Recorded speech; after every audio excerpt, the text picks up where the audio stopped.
महादेव और श्री हरि नारायण हमेशा एक दूसरे को अपने आप से सर्वोच्च मानते हैं, लेकिन फिर ऐसा क्या हुआ कि महादेव को नारायण के उसी कूर्म अवतार का संहार करना पड़ा जिसने अपनी पीठ पर विशाल मंदराचल पर्वत का भार उठाकर समुद्र मंथन को सफल बनाया था। अगर दोनों एक दूसरे के आराध्य हैं, तो उनके बीच यह महायुद्ध क्यों हुआ? यह कोई सुनी सुनाई बात नहीं है। इस रहस्य का एकदम साफ जिक्र शिव महापुराण की शतरुद्र संहिता के 5वें अध्याय में मिलता है। हुआ यह था कि समुद्र मंथन के बाद भगवान विष्णु के कूर्म अवतार को अपनी अपार शक्ति का भयंकर अहंकार हो गया। असल में जब भी भगवान किसी जानवर का अवतार लेते हैं, तो उस रूप का जंगली स्वभाव उन पर हावी होने लगता है। विशाल पर्वत को उठाने के बाद उस महाकाय कछुए की अपार शक्ति भगवान विष्णु की चेतना पर भारी पड़ गई। वह कोई आम कछुआ नहीं था। जब उस विशाल कछुए ने समुद्र में गोते लगाए और अपने भारी पैरों से पानी को मटना शुरू किया, तो समुद्र में भयंकर भंवर उठने लगे। उसकी छलांगों और पूंछ की एक चोट से समंदर का पानी पाताल तक कांपने लगा और प्रलय जैसी विनाशकारी लहरें उठने लगी। तब सृष्टि को बचाने के लिए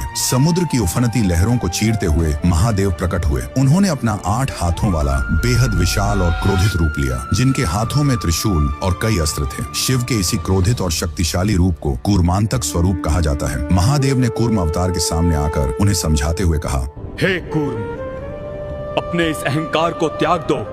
मुझे अपने ही आराध्य पर अस्त्र उठाने पर विवश मत करो। लेकिन जब कूर्म अवतार नहीं माने, तो पानी के अंदर ही दोनों के बीच हजारों सालों तक एक भयंकर महायुद्ध चला। एक तरफ कछुए का वह अभेद्य कवच था जिसे कोई अस्त्र नहीं काट सकता था, और दूसरी तरफ महादेव का अमोघ त्रिशूल। अंत में संसार को बचाने के लिए विवश होकर महादेव ने अपने त्रिशूल से उस कठोर कवच पर प्रहार किया और उसे शरीर से अलग कर दिया। तब जाकर भगवान शिव उस विशाल कछुए के ऊपर आकर खड़े हुए। शिव के इसी रूप को कूर्मांतक स्वरूप कहा जाता है। कवच हटते ही भगवान विष्णु का अहंकार टूट गया और वो अपने असली रूप में लौट आए। उन्होंने मुस्कुराकर महादेव से कहा, हे महादेव, मेरे इस अहंकार रूपी कवच को आप हमेशा अपने गले में धारण करें, ताकि दुनिया ये सीख सके कि जब रक्षक ही विनाश करने लगे, तो उसका अहंकार तोड़ना ही सबसे बड़ा धर्म है। आज भी तमिलनाडु के कांचीपुरम में स्थित प्राचीन कच्छपेश्वर महादेव मंदिर इस बात का गवाह है। यहाँ भगवान शिव कछुए के ऊपर विराजमान है और मंदिर के अंदर भगवान विष्णु स्वयं कछुए के रूप में महादेव के शिवलिंग की पूजा करते हुए दर्शाए गए हैं, जो अहंकार टूटने के बाद उनके समर्पण को दिखाता है। अगर आप भी शिव और नारायण के इस अद्भुत सम्मान और रिश्ते को मानते हैं, तो कमेंट में हर हर महादेव और जय श्री हरि जरूर लिखें।